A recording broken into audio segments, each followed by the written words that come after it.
คือเรื่องราวมวยแต่เติมจากใบทะเลวิดีโอโดยมีกัญญาเดวาสินาได้เชียร์เลดเดอร์ทีมกับไฟกองบานใบทะเลวิดีโอปราบพระหัมเพิงซากับการโอนไซมันเนี่ยได้พอดบานเสียเรื่องลางไอวัตตาได้มีปัญหาการเป็นไงโจชนักใหม่โอนไซกับโดเชียมาได้ระบบโอนไซก็มาปงเปียซาปวารมินทีพิยุนำใบเฟิร์การสับไซโรคในยุทธทวได้เดวาสินาเมทีมกับไฟกองบานปราบพระหัมเพิงซาตะเลยกดโอนมีเรื่องราวไว้เปียบอลจมูกการใบทะเลวิดีโอได้ขนมได้ซาซอยมีเดียประมาณไงนี่จะซาเหืองเนื้อกบนมไปกับปงทะเลนั่งมีลานเอาตานั่งกอจีเมาต้องบุกมาโตให้ปะยำได้จังขนมไงโจชนักประมาณใครมันคือโอนบานทะเลมันตักนื้อว่าขนมให้ก่อให้การได้ลานไอวัตตาบกเรียนนั่งกับโอนตีนั่งได้จ้าเนื้อหลังปูให้ยำหนึ่งก็ลมโตนั่งให้กอดปุ่มโตนั่งโตได้ยำหนึ่งคุยนั่งจ้าtớiปะยำให้tớiกอดจีหดที่รถไปประตูเมา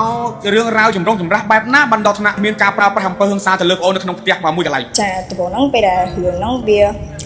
ชอบไปให้ยำรอเตี้ยก็ยำเสียเจได้ยำเผอไปทำเตยเอาสมรมตะการชาลานยำเสียงตกเช้ามาจุดtớiก็โอนคำชาลานเคยก็ตะเพียบกอดนั่งจังมาจ้าเราจนอาวตานั่นจมูกมันเนี่ยใส่ได้เพื่อการเวทจะเลิกอะไรนั่นก็เตยจมูกมัดจมูกเดียวก็ถือจะบอกโอนโอนขอยืมเสียนั่งคนจะยืมผลล้านนั่งไปยืมได้เถอะเราไปให้กองตัวมาก็ยืมครั้งก็ยืมเสียพี่อาจจะรู้คลาคลาตื่นไปกับบ้านโอนขอเกมแบบเนี้ยเตี้ยนั้นมีเฟรนด์ไปบอกเหมือนเอาให้ก็เพื่อการนัดตัวไหนตื่นชาตะเพียบให้กอดประกาศกรบให้เจยมให้กลุ่มเรียมยมท่ากอดเมียนทรายตัวใบจุ่มยมนั่งให้แมพโถตนาก็กอดน่าจะจับยมบ้านได้จับยมตาตกเมียนทรายตู้ที่ให้เมย์จะรอนะก็รออะไรเคยหน่อยไว้อะไรต่อบ้านไว้ยมให้ดักยมตัวปกติโอ้ยไว้อะไรก็ทรายข้างหน้าใช่เป็นเพื่อนคือจะหาครั้งมากลุ่มเรียมตะเลิศโอนใส่ไปแต่ใบเป็นไงนั่งวันไหนมึงจำทักเนี่ยแต่ลุงมาไหนนี่กอดตัวหมอชั่วโมงไอ้ก่อนชั่วโมงเดวาสินากอดเนยทีมไฟกองจีไอจีเลดเดอร์ทีมเนี่ยเมื่อทีมหมออย่างนี้เดวาสินะกาแฟกองเลดเดอร์ทีมชมใส่นั่งใส่มีทีมมีอะไรนั่งไทยเขาไม่ถึงเดิมเราเลยให้ต้นยมมาตอนบ้านใหญ่ของกอดดักยมยอให้เบายมหนึ่งไปโยเราทำโดนนั่นไงไปแต่ไว้บอลไทยมีบ้านหนึ่งใจปีสุดเดย์เอาไว้ฆ่าตะการบอลเดียดก็ท่าไงกบลานบอลไอ้เนี้ยให้ไอ้เนี้ยต่ำสลับอ่ะจ้าก็พอเป็นตัวไว้บอลโยเบามาบอลจมูกนึงตับจะตบพองมือนึงกระโดดพองนั่นจ้าอะไรยังเธออะไรนะบอลไทยมาครั้งจะเก็บให้ได้ให้ใบหมดตัวปีการปราบปรามเพิงซาแต่เลยบอลหน่อยคือมีการดำนอกไซเอาไว้หรือมือก็ยอมโอนตนาเดียดตัวปีกอดไว้น้ำให้กอดให้สมาชิกทางเชียงใหม่ที่ปีนึงมาจับยมจังการไทยนั่นเชียงใหม่ที่มันการไทยในเชียงใหม่ที่มวยไอ้มันบรรดาให้บริป้อเชียงใหม่ปีไปอันนี้เขาตักได้นะเขาสังกัดนั่นที่ห่อไว้บอลนั่นเชียงใหม่ที่มวยปยอมโอนแต่ป้อเชียงใหม่ที่มวยอย่างตะนองดิก้าวติแล้วจะมาสมัครสมัครกดชุบโอนชุบไอ้โอนสปอร์ตเนี่ยสปอร์ตเนี่ยนะสปอร์ตเนี่ยมีทีมนี่จ้าชุบบ้านในแต่สปอร์ตเนี่ยจ้าชุบบ้านประตูปีกาไว้โอนแต่ระยะเปประมาณคายหายมูลหายไอ้มันโอนเอาเท่าการดักปีบันดังตอบโดยเชียร์โรเนี่ยซาพอร์ตมีนเอาไปเท่าการซับไซพอปีก่อนเดี๋ยวทากดเมนทรายกดอ่างทรายเติมยมไผ่ยมเทียนยมไม่เห็นประดังก่อนเลยโอ้เกย์กับเรียมทักเกย์มีทรายมีขนมพอเห็นแต่ประเด็นเห็นแต่ทรายคือเกย์เอาเยอะขึ้นเลยไอ้ก็ชนะกี่ได้ใบอย่างไหนให้กลุ่มเรียมป้อเพี้ยกลุ่มเรียมมาทำเดียดจ้ากลุ่มเรียมโอนสมส่วนติ๊กนะเปย์ด่าโกนบองตรึเนรียาเชิงคลังนะเมทีมเลเดอร์กับเฟย์กองเดวาสินาไว้นั่งไปนั่งบองนั่งนะให้กับปงถั่วไอ้โอนใส่ดับยับเธอไม่เอ็มบองมันจุกโกนเปย์นั่งยำเนยเตะให้เปย์ด่าโกนเตะเลงหมวยขมุยเตะหมวยขมุยใส่เราเปย์เตะให้โกนแถท่าเตะมัดแพ้เราเปย์ตัวมันขมุยเตะมาทั้งไม่ย่อยจีở cái váy khăn á chà hay quản lý chặt cho tự bát đấy đăng thả vô tên á tê cái váy ấy quản lý chặt tiệt chà nhom phay nhom xua môi thang miên hưởng ấy bàn chân hay mùi ấy ắt phồng hẹp minh pi tập phồng pe để cái váy thang ắt hiện này mình ngồi cái vô váy đòn không kê chà hay mùi nhom nó ao để khẻo chà hay đập pe chân tới pe đây quản lý chặt câu nhom vô tự po hay bàn mùi nhom bàn tay màu chà hay pe nó nhom tự đo po cái ao nhom chua câu này chà nhom chụp pe xong bỏ mê po nó nắng thaยมลือขโมยเตยแผลทาโกนเกยไว้ครั้งนะยมคลายโกนยมเป็นปัญหาจองโยโกนแต่เป็ดจ้าให้ไม่ปอนทั้งไอ้ยมโกนจะไปหาบอกก็เตี้ยยมทั้งxongเคยmộtโกนติ๊กเมาจ้าต่อไปเกยก็ไปหาทวีไอ้เคยยมเคยmộtโกนnhưng mà nóโกนที่ใบโกนยมมันนี่เลยชบงเปย์นั่งบองมีชงอลอดทาโกนบองตรึขมิ้นหนุ่มนึงใบเรื่องมือก็เชียเนรีเมทีมนั่งใบใหญ่ก็เชียร์เล็กกันไหนท่าขมิ้นสตีลใบเนี่ยตามเพลิดเรื่องมือก็เชียร์กันไหนเก่งกว่าฮาตัวใบลองเตะดังท่าแต่บงคุยแผลทาเกเตมอสมันน่ะมันเทะจ้าแต่เกดอโจดอน้องเกที่ใบเดาไอ้ยังมันดังทาไม่หนึ่งไอ้ชัวขโมยได้ทาไม่หนึ่งไอ้มันเกใบจังไอ้ขโมยทางอัดดังได้ไม่เงยเกใบเวโจดังทาหึงไอ้เกใบครั้งนะไม่ใบครั้งนะ ហើយខ្ញុំពេលហ្នឹងខ្ញុំឈឺខ្ញុំមកទាំងញាត់ឯងមកចូលខ្ញុំសុំគេចឹងទៅ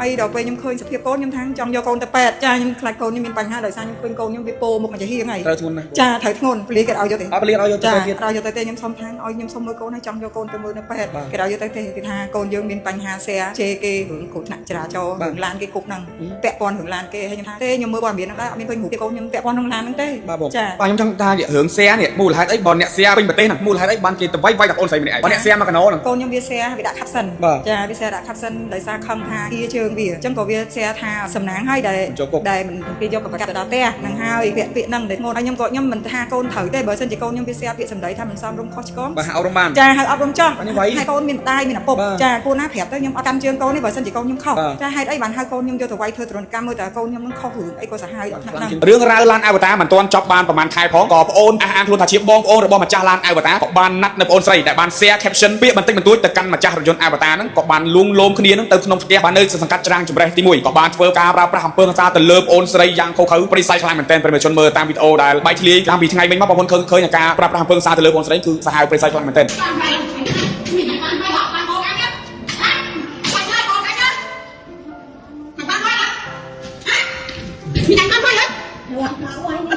កូនអញកូនអញកុំស្លាប់ទៅជួយហើយហ៎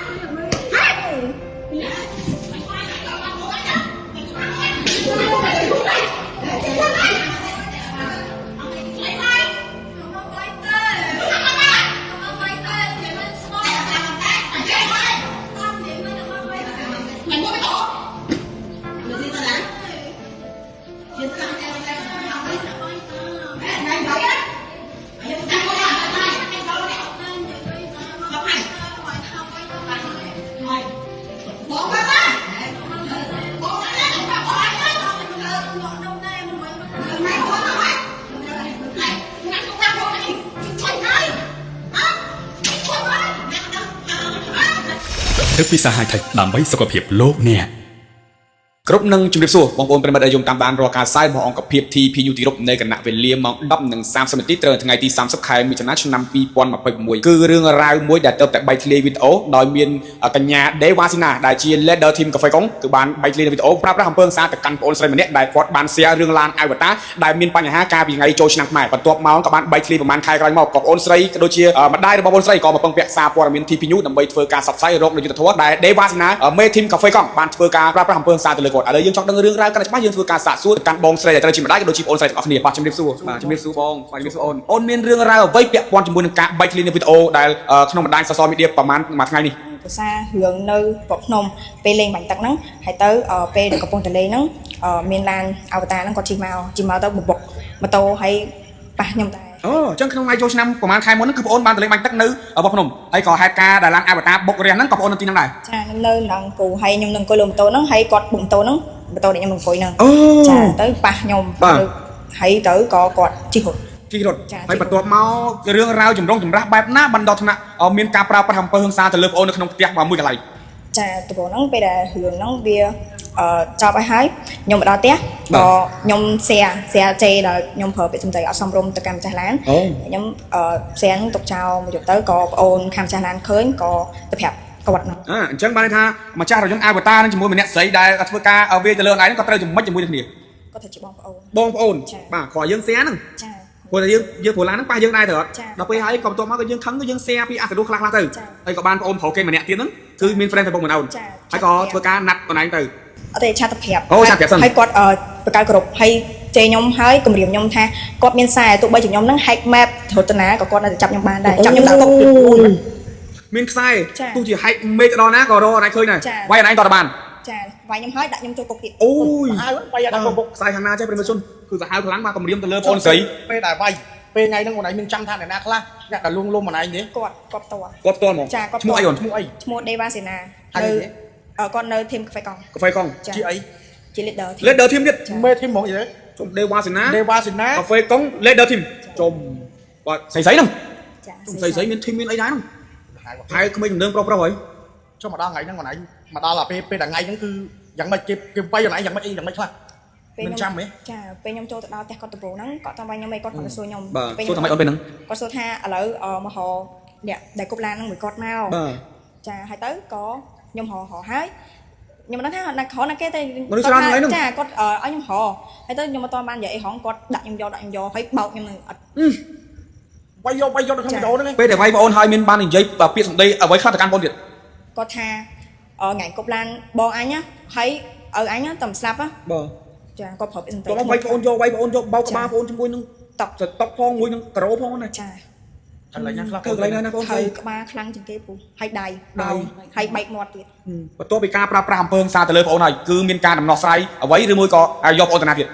បន្ទាប់ពីគាត់វាយខ្ញុំហើយគាត់ហៅសមាជិកខាងជាចំណេះទី2ហ្នឹងមកចាប់ខ្ញុំ បាទអញ្ចឹងកាត់ហេតុនៅច្រាំងច្បាស់ទីម៉ាន កាត់ហេតុនៅចំណេះទី1 អា ហើយមិនបានទៅហៅប៉ូលីសប៉ោះចាំងដល់ពីវិញ បាទអានេះខុសទឹកដីណាខុសក៏ចង្កាត់ណាបាទអញ្ចឹងត្រូវបើថាទីហោវាយបងអូននៅច្រាំងច្បាស់ទី1បាទយកបងអូនទៅប៉ោះច្រាំងច្បាស់ទី1យើងតំណងតិចតែអត់ទេ ឥឡូវចាបើសិនជាសមាជិកគាត់ជួបប្អូនជួបអីប្អូនស្គាល់ផ្ទះទេ ស្គាល់ ស្គាល់ផ្ទះណា គាត់ទាំងមេធីមនេះ ចា ច្បាស់ហើយណាតាស្គាល់ផ្ទះ ចាច្បាស់ អូខេ ឥឡូវនេះបន្ទាប់ពីការវាយបងអូនរយៈពេលប្រហែលខែហើយមូលហេតុអីបងអូនអត់ធ្វើការដាក់ពីបណ្ដឹងតបក៏ដូចជារកអ្នកសារព័ត៌មានដើម្បីធ្វើការផ្សព្វផ្សាយ មកពីគាត់និយាយថាគាត់មានខ្សែគាត់អាំងខ្សែទៅខ្ញុំភ័យខ្ញុំអត់ហ៊ានខ្ញុំមិនហ៊ានបណ្ដឹងគាត់ទេ អូគេគម្រាមថាគេមានខ្សែមានខ្នងបើហ៊ានតែបណ្ដឹងហ៊ានតែផ្សាយគឺគេអត់យកខ្លួនទេហើយក៏អត់ឈ្នះគេដែរ បាយខ្លួនឯងហើយកុំរៀបបោះពាក្យគំរាមបន្ថែមទៀត ចាគម្រាមខ្ញុំ សម័យនេះហើយនឹងមានអាំងខ្សែអាំងខ្នងឲ្យមកប្រើប្រាស់អំពើហិង្សាទៅលើគេគម្រាមអត់ឲ្យបណ្ដឹងអត់ឲ្យតវ៉ាយទៀតអីហើយឥឡូវនេះបន្ទាប់ពីការបន្ទាប់ពីរឿងនេះកន្លងផុតជាច្រើនខែហើយមូលហេតុអីបងអូនដាច់ចិត្តមករកសារព័ត៌មានដើម្បីធ្វើការផ្សព្វផ្សាយ ដោយសារតែខ្ញុំឃើញវីដេអូខ្ញុំបាញ់ហ្នឹងគេផុស ឈឺចាប់ពេកអូនណាអត់គេវាយយើងអត់មានយុត្តិធម៌ហើយគម្រាមកំហែងទៅលើយើងទៀត ចា អញ្ចឹងយើងឈឺចាប់ក៏តាក់ទងម្ដាយដើម្បីមកឲ្យពួកបងដើម្បីធ្វើការផ្សព្វផ្សាយ ចាហៅចិត្តធွာខ្ញុំ ឥឡូវបងស្រីអូនសុំសួរបន្តិចណាពេលដែលកូនរបស់បងត្រូវ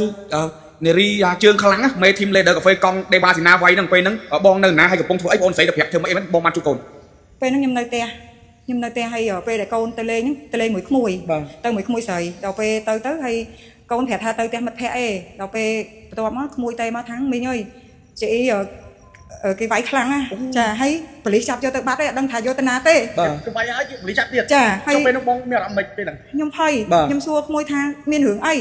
បានអញ្ចឹងហើយក្មួយឯងអត់ព្រមប្រាប់មីងពីដំបូងពេលដែលគេវាយខាងអត់ហ៊ានទេមីងអើយគេយកវាយដោះក្នុងផ្ទះគេចាហើយក្មួយខ្ញុំហ្នឹងឲ្យនៅក្រៅចាហើយដល់ពេលអញ្ចឹងទៅពេលដែលប៉ូលីសចាប់កូនខ្ញុំយកទៅប៉ោះហើយបានក្មួយខ្ញុំបានតែមកចាហើយពេលហ្នឹងខ្ញុំទៅដល់ប៉ោះគេអត់ឲ្យខ្ញុំជួបកូនទេចាខ្ញុំជិះសុំប្រមេប៉ោះនៅហ្នឹងថាខ្ញុំលឺក្មួយទៅប្រាប់ថាកូនខ្ញុំគេវាយខ្លាំងណាស់ខ្ញុំខ្លាចកូនខ្ញុំមានបញ្ហាចង់យកកូនទៅពេទ្យចាហើយមេប៉ោះថាអត់អីទេហើយខ្ញុំក៏ជិះអំបរគាត់ទៀតខ្ញុំថាសុំឃើញមុខកូនតិចមក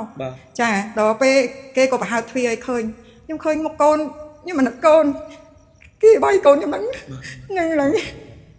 ចុះបងអាពេលហ្នឹងបងមានឆ្ងល់អត់ថាកូនបងត្រូវក្មេងដំណើរវាយឬមួយក៏ជានារីមេធីមនឹងវាយទេក៏ជាលក្ខណៈន័យថាក្មេងស្ទាវវាយគ្នាតាមផ្លូវឬមួយក៏ជាករណីគេបង្អើទៅវាយដល់ផ្ទះ ដឹងថាដំបងគួយប្រាប់ថាគេទៅមកស្មានតែមិត្តភ័ក្ដិចាទៅផ្ទះគេដល់ចូលទៅដល់ក្នុងផ្ទះគេវាយបដៅហើយខ្ញុំមិនដឹងថាមានរឿងអីសួរគួយថាមានរឿងអីបានគេវាយចឹងហើយគួយថាអត់ដឹងដែរមីងអើយគេវាយវាយកវាយវាចូលមិនដឹងថាគេវាយខ្លាំងខ្ញុំវាយខ្លាំងហើយខ្ញុំពេលហ្នឹងខ្ញុំឈឺខ្ញុំមកទាំងញាត់ខ្ញុំចូលខ្ញុំសុំទៅចឹងទៅហើយដល់ពេលខ្ញុំឃើញសភាពកូនខ្ញុំថាចង់យកកូនទៅពេទ្យចាខ្ញុំខ្លាចកូនខ្ញុំមានបញ្ហាដោយសារខ្ញុំឃើញកូនខ្ញុំវាពោមុខទៅហ៊ានហើយចាត្រូវធ្ងន់ ប៉ូលីសគេឲ្យយកទៅទេអត់ប៉ូលីសឲ្យយកទៅទៀតឲ្យយកទៅទេខ្ញុំសុំថាឲ្យខ្ញុំសុំមើលកូនចង់យកកូនទៅមើលនៅពេទ្យគេឲ្យយកទៅទេគេថាកូនយើងមានបញ្ហាសេជេគេគ្រោះថ្នាក់ចរាចរណ៍នៅឡានគេគុកហ្នឹងពាក់ព័ន្ធនឹងឡានគេហើយខ្ញុំថាទេខ្ញុំមើលព័ត៌មានខ្ញុំឃើញគេកូនខ្ញុំពាក់ព័ន្ធនឹងឡានហ្នឹងទេចាបាទខ្ញុំចង់ថារឿងសេនេះមូលហេតុអីបើអ្នកសេពេញប្រទេសហ្នឹងមូលហេតុអីបានគេវាយតែបងស្រីម្នាក់បើអ្នកសេមកកណោហ្នឹងកូនខ្ញុំវាសេវាដាក់ខាត់សិនចាវាសេដាក់ខាត់សិនដោយសារខំថាគៀជើងវាអញ្ចឹងក៏វាសេថាសំណាងឲ្យដែលមិនគេយកកបិតកាត់ទៅដល់ផ្ទះហ្នឹងហើយពាក្យហ្នឹងដែលធ្ងន់ហើយខ្ញុំមិនថាកូនត្រូវទេបើសិនជាកូនខ្ញុំវាសេពាក្យសម្ដីថាមិនសមរម្យខុសឆ្គងបាទហៅអប់រំបានចាហៅអប់រំចោះហេតុអីហើយខ្ញុំឲ្យកូនមានម្ដាយមានឪពុកចាគួរណាប្រាប់ទៅខ្ញុំអត់កាន់ជើងកូននេះបើសិនជាកូនខ្ញុំខុសតែហេតុអីបានហៅកូនខ្ញុំយកទៅវាយធ្វើទរណកម្មមើលតើកូនខ្ញុំនឹងខុសរឿងអីក៏សាហាវដល់ថ្នាក់ហ្នឹងចាចូលក្នុងផ្ទះចាទុកវាវាយអូទៅ ហើយគេវាយឲ្យគេគម្រាមទៀត បាទ ប្តឹងក៏មិនឈ្នះគេដែរ គេនិយាយចឹងហ្មង ចា៎ បាទខាងផ្សាយធំ ផ្សាយ ពី គេ ក្រោយខ្នង ចា៎ បាទទូទីប្តឹងទូទីផ្សាយក៏មិនឈ្នះគេដែរ ចាយើងចង់ប្តឹងក៏មិនឈ្នះគេដែរ បាទអញ្ចឹងមិនបងដាច់ចិត្តបកករឿងនឹងចោលតាំងពីចូលឆ្នាំរហូតមកទល់ពេលនេះគឺ3-4ខែហើយ ចា គេ តាំង មក ពី ផ្សា ថ្ងៃ យ ទី គេមកដឹងទេ ចាតាំងពីថ្ងៃទី17ខែ4 ថ្ងៃទី17ខែ4រឿងរថយន្តអវតារដែលបាត់ បុករយៈនៅនៅវត្តភ្នំ ថ្ងៃចូលឆ្នាំថ្ងៃកណ្ដាលណា ចាគេថ្ងៃគេបុកហ្នឹងមិនមែនថ្ងៃ17ទេប៉ុន្តែថ្ងៃ17ថ្ងៃដែលគេវាយកូន អូអញ្ចឹងថ្ងៃ16ឡងមួយថ្ងៃ ចា អូ គេវាយកូនខ្ញុំថ្ងៃទី17ខែ4ម៉ោង3ជាង ឥឡូវបងអូនសួរទៅអារម្មណ៍បងទីក្នុងនេះបងជាម្ដាយដល់ពេលឃើញវីដេអូបែកធ្លាយនៃការគេប្រើប្រាស់អំពើហិង្សាទៅលើកូនបងយ៉ាងព្រៃផ្សៃបែបនេះតើបងចិត្តជាម្ដាយបងមានអារម្មណ៍បែបណាដែរចំពោះអ្នកដែលធ្វើសកម្មភាពប្រើប្រាស់អំពើហិង្សាទៅលើកូនបង ឈឺចាប់ខ្លាំងចង់ទៅសួរថាហេតុអីបានធ្វើអញ្ចឹងចាប្រទេសមានច្បាប់បងណា ចាហើយសកម្មភាពដែលវាយហ្នឹងគឺយើងទទួលយកអត់បាន